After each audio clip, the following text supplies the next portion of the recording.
혹시 많이 들어보셨을 이야기인데요. 우리의 인생은 B와 D 사이의 C다. 이런 많이 들어보셨죠. B는 무엇입니까? birth, 탄생입니다.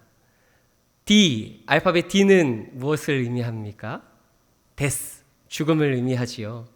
그렇습니다. 우리는 태어나면서 죽을 때까지 그 죽음을 향해서 달려가는 존재입니다. 그 속에서 중요한 것이 하나 있다고 하는데 그 C는 아마 다들 표정들 보시니까 많이 들어봤습니다 하시면서 그런 표정을 짓고 계시는데요. C는 무엇입니까? choice, 그렇죠? 한 번씩 들어보셨을 겁니다. 선택입니다. 그렇습니다, 여러분. 우리의 인생은 태어나면서 죽을 때까지 그 삶을 살아가면서 그 C와 D 사이에 있는 알파벳처럼 늘 무엇을 바라볼지 또 어디를 향해 나아갈지를 선택하는 그 선택의 여정이라 할 수 있습니다. 그런데 어떤 사람들은 그 초이스보다 더 중요한 것이 있다고 말합니다. 태어나서 죽을 때까지 가장 중요한 한 가지가 있는데 그것은 바로 치킨이다 이야기합니다.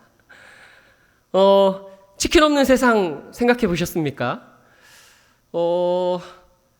치킨 한 번도 못 먹어본 사람은 있지만 한 번만 먹어본 사람은 없는 것 같습니다. 어떤 사람은 알러지가 있어서 닭을 못 먹지만 치킨만큼은 약을 먹으면서까지 먹는 사람이 있더라고요. 치킨은 우리 가운데 참 복된 음식인 것 같습니다. 하나님께서 이 세상을 살아가는 우리에게 즐거움을 주시기 위해 닭이라는 존재를 허락하지 않으셨나 생각이 됩니다. 그런데 여러분, 이 닭이라는 게요, 원래는 하늘을 날 수 있는 새였다는 사실을 알고 계십니까? 한 학자들이 연구를 했습니다. 닭은 왜 날 수 없는가? 그랬더니 그 연구의 결과가 원래 닭은 하늘을 날 수 있었지만 날개가 퇴화됐기 때문에 날 수 없다라고 합니다. 원래는 날 수 있었다는 거예요. 저 넓은 하늘을 마음껏 날아갈 수 있는 존재. 그런데 왜 날개가 퇴화됐습니까? 어느 순간 사람이 던져주는 모이를 먹었기 때문입니다. 닭은 하늘을 날면서 자신의 그 자유를 누리면서 때로는 수고롭게 사냥을 하여 배를 채우고 때로는 사나운 맹수들에 피하면서 그렇게 하루하루를 자유롭게 살아갔습니다. 그런데 어느 순간 사람들이 던져놓은 먹이가 눈앞에 있었습니다. 이 모이를 먹으면 사람들이 지켜주더라는 거예요. 이 모이를 먹기만 하면 자신이 수고롭게 사냥을 하지 않아도 됐습니다. 편안한 세상이 눈앞에 펼쳐져 있는데 굳이 수고를 마다할 이유가 없지요. 그래서 모이를 먹기 시작합니다. 그런데 닭이 이 모이를 먹기 시작하면서 닭은 필연적으로 맞이해야 될 숙명이 하나 있습니다. 그것은 자유롭게 하늘을 날 수 있는 그 자유를 빼앗긴 채 결국엔 치킨이 되는 것입니다. 사랑하는 성도 여러분, 저와 여러분은 지금 어떤 삶을 살아가고 계십니까? 혹시 어디를 바라보면서 살아가고 계십니까? 이 땅의 편안함을 바라보며 이 땅에 우리 가운데 그 주어져 있는 것에 타협하며 혹시 땅만을 바라보며 살아가고 계시진 않습니까? 하나님이 주신 오늘을 살고 계신 사랑하는 성도 여러분, 간절히 바라기는 우리의 삶에 어떠한 순간이 찾아오더라도 하늘을 나는 날개짓을 포기하지 않는 저와 여러분 될 수 있기를 간절히 소망합니다.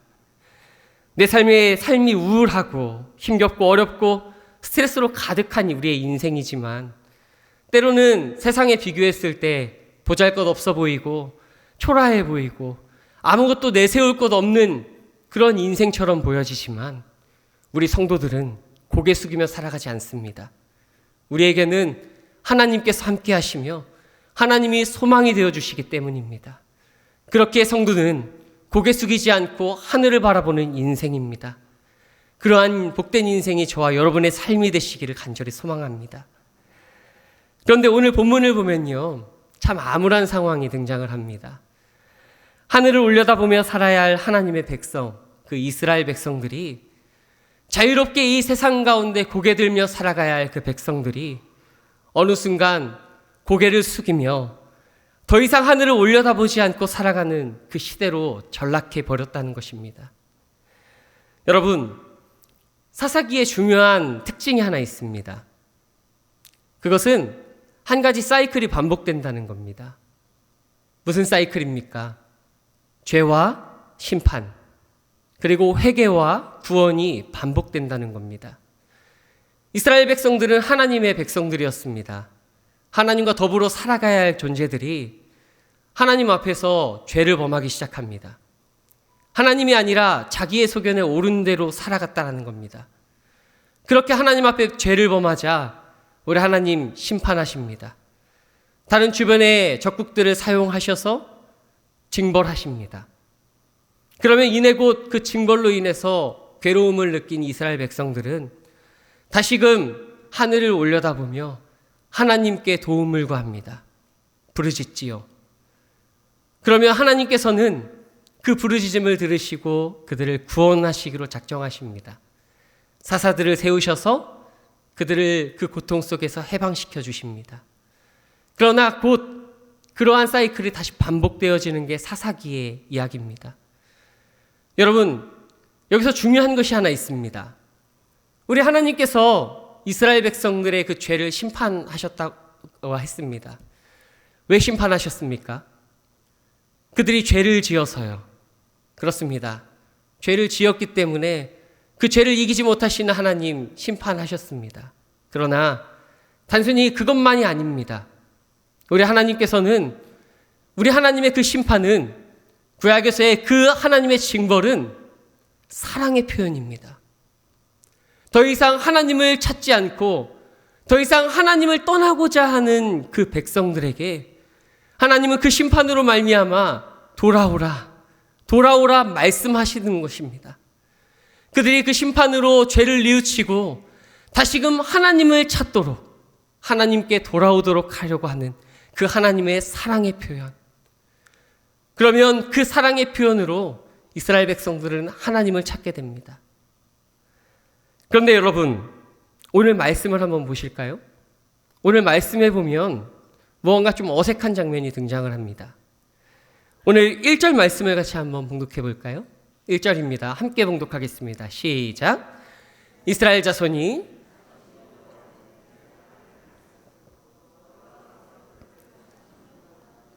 사람의 손에 넘겨주시니라. 아멘. 여러분, 1절 말씀에 이렇게 말씀하고 있습니다. 다시 여호와의 목전에 악을 행했다. 그렇습니다. 반복되어지는 사이클 속에서 이스라엘 백성들이 죄를 범한 거예요. 여호와의 하나님 앞에서 죄를 범한 이스라엘 백성들. 그리고 그 결과가 어떻게 됩니까? 하나님께서 블레셋의 손에 그들을 40년 동안 넘겨주십니다. 하나님의 징벌이 나타나고 있습니다. 그런데 여러분, 2절 말씀 한번 보실까요? 2절입니다. 함께 봉독하겠습니다. 시작. 소라 땅에 단지파의 가족 중에 마누아라 이름하는 자가 있더라. 그의 아내가 임신하지 못함으로 출산하지 못하더니. 하나님의 그 징벌 앞에서 이스라엘 백성들의 부르짖음이 아니라 지금 마지막 사사인 삼손의 이야기로 바로 넘어가고 있는 장면을 보게 됩니다. 혹시 그 뒤에 이스라엘 백성들이 부르짖지는 않을까요? 그 뒤에 계속해서 등장하는 이야기들을 보면 더 이상 이스라엘 백성들의 부르짖음이 등장하지 않더라는 것입니다. 여러분, 도대체 왜 이 사사기의 저자는 왜 이스라엘 백성들의 그 중요한 회개의 장면을 더 이상 언급하고 있지 않을까요? 그것은 이 저자의 중요한 의도가 있었던 것이 아니라 더 이상 이스라엘 백성들이 여호와를 부르짖지 않았더라는 거예요. 하나님의 그 징벌과 그 사랑의 부표현 앞에서 이스라엘 백성들이 범죄했지만 더 이상 뉘우칠 생각조차, 그 하나님의 음성조차 들리지 않는 그런 상황까지 가더라는 것입니다.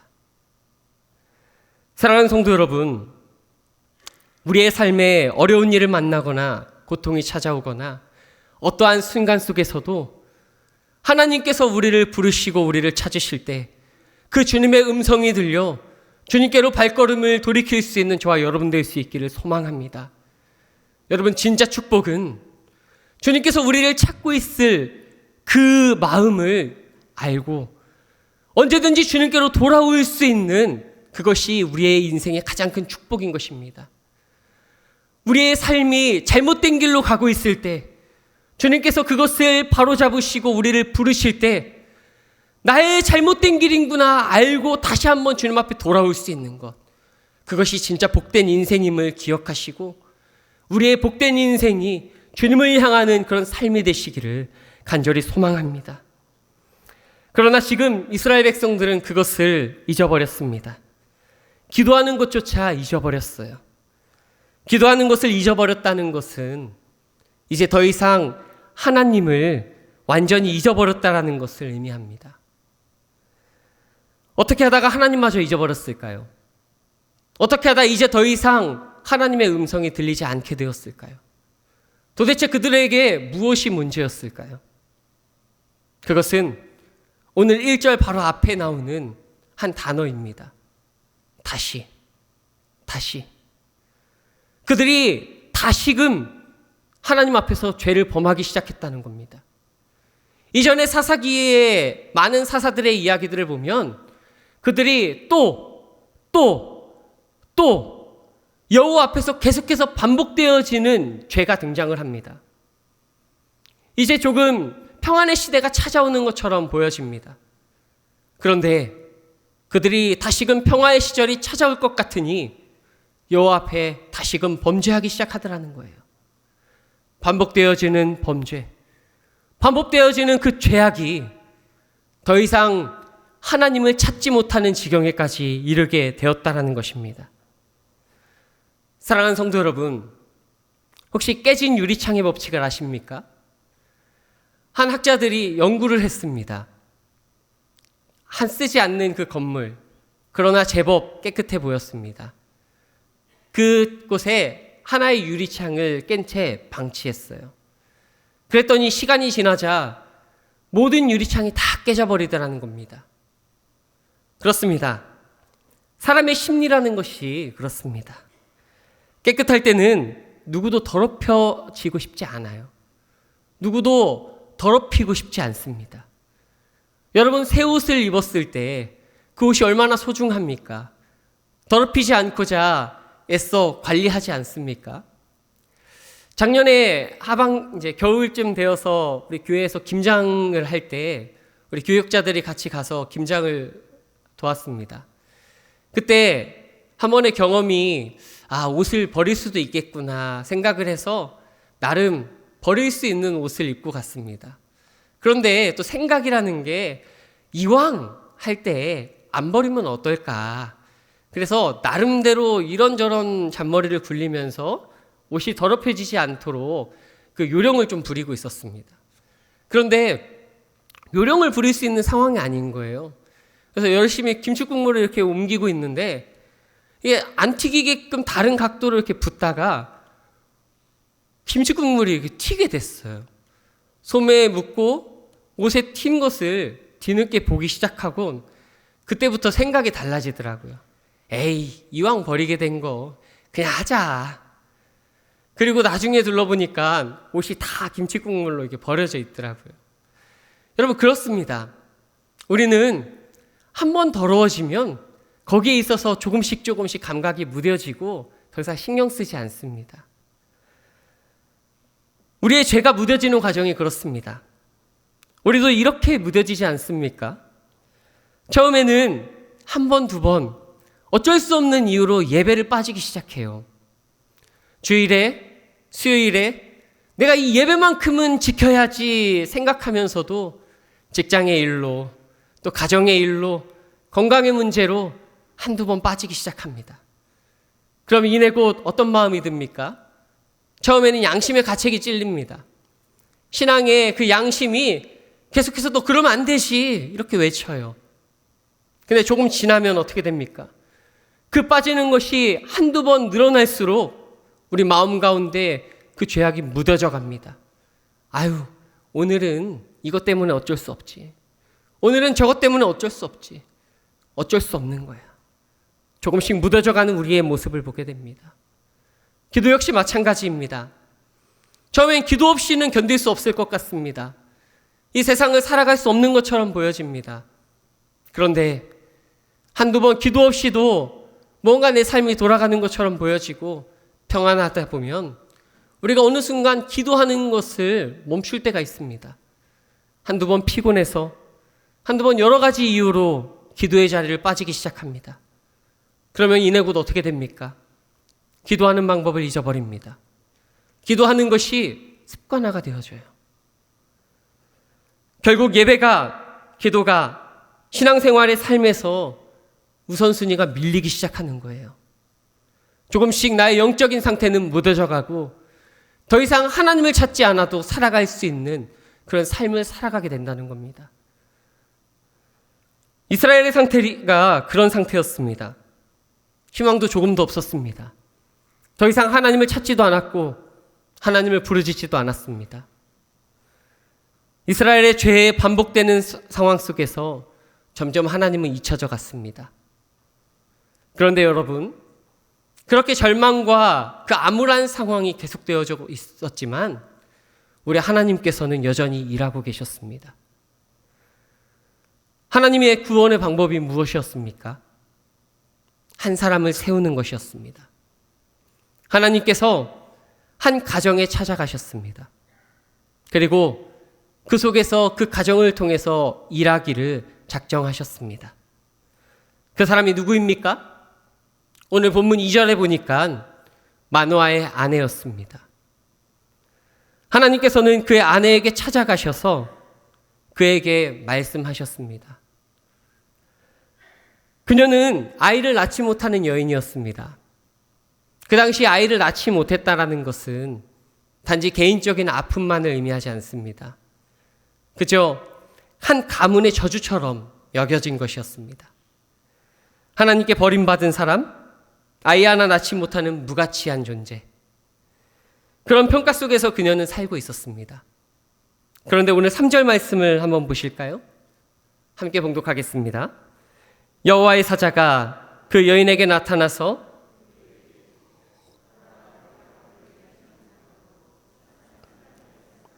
이제 임신하여 아들을 낳으리니. 아멘. 이것이 무슨 의미입니까? 하나님은 아무도 주목해서 보지 않는 한 사람을 부르셔서 자신의 계획을 지금 실행하고 계시다는 거예요. 그렇다면 여러분, 왜 하나님은 많고 많은 사람들 중에서 마노아의 아내였을까요? 많고 많은 그 가정 속에서 하필 마노아의 가정이었을까요? 마노아의 아내는 연약한 사람이었습니다. 사람들에게는 무가치한 존재로 보여졌을 거예요. 그래서 보통 이런 상황이면 우리는 어떻게 합니까? 콤플렉스가 생기지 않습니까? 열등감이 느껴지지 않습니까? 자신의 연약하고 부족한 점을 가지고 다른 사람들에게 부끄러움을 감추려고 노력할 거예요. 어떻게 하면 내가 이 열등감을 극복할 수 있을까? 어떻게 하면 다른 사람들처럼 그렇게 살아갈 수 있을까? 불평도 원망도 하면서 때로는 콤플렉스 속에서 억압된 상태로 살아갔을 거예요. 여러분, 그런 겁니다. 여러분들을 포함해서 한 10명의 그룹이 있습니다. 그 그룹을 날마다 봐야 돼요. 그런데 나 빼고 다들 잘 삽니다. 남부러울 것 없이 살아요. 돈도 잘 법니다. 세상에서 떵떵거리며 살 수 있는 사람들입니다. 모이기만 하면 날마다 내가 무엇을 샀는지 자랑합니다. 하루는 그렇게 이야기하는 거예요. 내가 똥가방을 하나 샀는데 이 똥 빛깔이 정말 좋지 않니? 막 하면서 막 자랑을 해요. 그럼 옆에서 또 이야기합니다. 야, 그 똥색 정말 예쁘다. 그런데 나는 거기에 낄 수 없어요. 열등감 때문에 더 이상 자존심이 상해요. 나를 둘러보니까 다이소에서 산 그 쇼핑백이 어깨에 걸쳐져 있고요. 다른 친구들은 다 명품으로 뒤덮여져 있는데 나는 보잘것없이 초라하면 그것 때문에 나의 삶이 정말 보잘것없이 그 열등감 속에서 조금씩 낮아진다는 거예요. 그리고 누군가 그 열등감과 콤플렉스를 건드리면 어떻게 됩니까? 폭발해버리고 말죠. 민감하고 예민하게 반응합니다. 우리라면 아마 그랬을 거예요. 그런데 오늘 그에게 하나님께서 한 가지 상황을 주십니다. 임신할 수 있게 해주신 거예요. 그의 반응이 어땠습니까? 보통 그런 상황이라면 이렇게 표현할 겁니다. 기뻐서, 너무나도 좋아서 누군가에게 자랑이라도 하고 싶을 겁니다.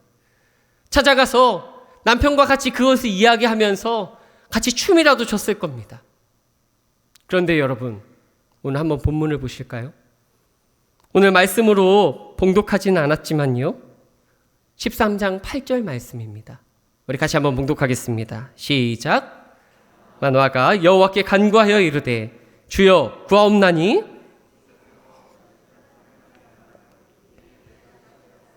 우리가 그에게서 낳을 아이에게 어떻게 행할지를 배우게 하소서. 아멘. 여러분, 하나님께서 직접 묻기를 원하셨습니다. 어떻게 행동하기를 보기를 원하셨습니다. 하나님이 찾아가셔서 그에게 임신을 하게 하셨습니다. 그런데 그때 당시는 하나님을 찾지도 하나님을 바라보지도 않는 시대였습니다. 그래서 성경은 이렇게 표현합니다. 자기 소견에 옳은 대로 행하더라. 자기의 소견에 옳은 대로 행했던 그런 시대였습니다. 어쩌면 자기의 뜻대로 행했을 수도 있습니다. 그러나 그는 그렇게 행동하지 않았습니다. 오히려 그 열등감 속에서 그것을 가지고 혹시 이 아이를 낳으면 내가 그거 어떻게 키워야지? 내가 그동안 이렇게 갖지 못했던 아이였는데 쥐면은 깨질라, 놓치면은 무너질라, 그렇게 애지중지하지 않았다라는 겁니다. 경거망동하지 않았다라는 거예요. 그는 하나님 앞에 먼저 엎드렸습니다. 소식을 듣자마자 하나님 앞에 구했습니다. 하나님, 나에게 아이를 주셨는데 하나님께서 주신 것입니까? 정말 하나님께서 원하신 것입니까? 이 아이를 어떻게 키워야겠습니까? 하나님의 마음이 무엇입니까? 하나님의 뜻이 어디에 있습니까? 마노아는 그렇게 하나님 앞에 엎드렸습니다. 하나님은 그런 그의 중심과 세상과 구별되어서 여전히 무너지지 않은 채 살아갔던 한 사람을 바라보셨고 그를 사용하시고자 했던 것입니다. 그렇습니다, 여러분. 우리 하나님께서는 남은 자 한 사람을 통해서 일하십니다. 끝까지 자신을 찾고 의지하는 시대의 남은 자 한 사람을 통하여서 우리 하나님은 그 뜻을 이루어 가기를 원하신다는 것입니다. 오늘날 우리도 마찬가지입니다. 시대를 둘러보면, 세상을 둘러보면 소망이 없는 것처럼 여겨집니다. 세상은 더 이상 하나님을 찾지 않습니다. 더 이상 다음 세대들은 하나님을 믿으려 하지도 않습니다. 하나님을 믿는 것이 고리타분하다 여깁니다. 그것은 그저 자신을 믿지 못하기 때문에 합리화시키는 것 정도로 치부해버립니다. 그런 세상을 바라보면서 도대체 어디에 소망을 둘 수 있는가 우리는 걱정만 합니다. 그러나 여러분, 하나님은 신실한 한 사람을 통해서 그 시대를 변화시키길 원한다는 사실을 기억하시길 바랍니다. 그 한 사람이 마노아 같은 그 한 사람이라면 하나님께서는 반드시 그를 사용하실 것입니다. 세상이 우리를 비웃고 실패할지라도, 세상이 모두에게 손가락할지라도, 세상이 다 자기 뜻대로 살아가며 죄악의 길을 걸어갈지라도 끝까지 하나님을 바라보는 한 사람, 끝까지 하나님의 뜻을 구하는 한 사람, 그 사람이 바로 저와 여러분 되시기를 간절히 소망합니다. 하나님은 오늘도 그 한 사람을 찾고 계십니다. 말씀을 좀 맺으려고 합니다. 사사시대의 가장 큰 비극은 죄를 지었다는 것이 아닙니다. 가장 큰 비극은 그럼에도 불구하고 회개조차 하지 않았다는 것입니다. 죄를 반복하는 것도 문제였지만 더 심각한 것은 그 죄에 익숙해지고 더 이상 하나님을 찾지도 않는 상태로 그의 영적인 상태가 무뎌졌다는 것입니다. 그러나 하나님은 여전히 그들을 포기하지 않으셨습니다. 하나님은 여전히 그들을 내버려 두지 않으셨습니다. 이스라엘 백성들이 하나님을 찾지 않아도 하나님은 그들을 포기하지 않으셨습니다. 죄로 인해 무너진 시대 속에서도 하나님은 신실한 하나님만을 의지하는 한 사람을 통해 구원의 길을 열어가셨습니다. 오늘날도 마찬가지입니다. 우리의 삶에 죄가 반복되어질 때, 우리의 삶에 현실적으로 절망적으로 보여질 때 우리는 두 가지 선택을 할 수 있습니다. 하나는 이 땅을 바라보며 그냥 이 땅이 주어지는 그 가치관 속에서 그냥 그렇게 순응하고 살아갈 것인가. 또 하나는 그럼에도 불구하고 포기하지 않고 세상이 뭐라 할지라도 꿋꿋이 하늘을 바라보며 하나님께 소망을 둘 것인가. 우리가 살아가는 세상은 필연적으로 누군가에게 영향을 주고 영향을 받으며 살아갑니다. 내가 의도하던 의도하지 않던 그런 세상 속에 살아갑니다. 그 속에서 두 부류의 부류가 나눠집니다. 한 부류는요, 그냥 세상이 정해놓은 그 세상 속에서, 그 가치관 속에서 아무 노력하지 않는 거예요. 아무 질문하지 않는 겁니다. 힘들거든요. 어렵거든요. 고통스럽거든요. 그렇기 때문에 주어지는 대로, 누군가 이야기하는 대로 영향받으며 그냥 그렇게 살아가는 사람. 그러나 또 한 부류는 그럼에도 불구하고 끊임없이 질문합니다. 끊임없이 돌아봅니다. 그리고 거기에 물들지 않고 오히려 자신의 정체성을 지키며 오히려 세상 가운데 영향력을 끼치며 살아갑니다. 여러분은 어떤 부류이십니까? 세상이 죄악 가운데 만연하다고, 남들 다 그렇게 살아간다고, 나의 삶이 힘들다고 타협하면서 그렇게 영향받으면서 그렇게 땅만 보고 살아가는 그러한 사람들이십니까? 아니면 하나님께서 허락하신 그 정체성을 지키며 세상 가운데 하나님의 자녀로서 영향력을 끼치며 살아가는 사람들이십니까? 우리는 주님께서 말씀하십니다. 너희는 왕같은 제사장들이라. 너희는 왕같은 제사장들이라. 우리는 이 땅 가운데 왕같은 제사장으로 부름받았습니다. 세상 가운데 하나님의 자녀로서 주님의 영광을 위해 살아가야 할 존재들입니다. 죄악 가운데 만연한 이 시대 속에서 하나님 말씀이 진리라 선포하며 하나님의 나라를 위해 살아갈 존재가 바로 우리라는 사실입니다. 한평생 이 땅 가운데 하나님의 자녀로 부름받았다면 세상 가운데 하나님의 자녀로서 정체성을 지키며 영향력을 끼치며 살아가야 하지 않겠습니까? 사랑하는 성도 여러분, 왕같은 제사장으로서 하늘의 기준을 따라 살아가야 하지 않겠습니까? 우리가 이 시대의 마노아처럼 하나님 앞에서 신실한 삶을 살아간다면 하나님은 그 남은 한 사람을 통해 이 시대를 변화시키실 것입니다. 여러분, 그렇기에 이 시대의 마노아가 되시기를 소망합니다. 세상의 기준이 아니라 하나님의 기준을 따라 살아가십시오. 땅만 보며 눈앞에 보이는 모이를 쪼아 나의 정체성 버리고 그렇게 치킨처럼 절망적인 삶을 살아가는 것이 아니라 하늘 소망을 바라보며 주님께서 주신 정체성 붙잡고 하늘을 향한 그 여정을 살아가는 저와 여러분의 복된 삶이 되시기를 주의 이름으로 간절히 축원합니다.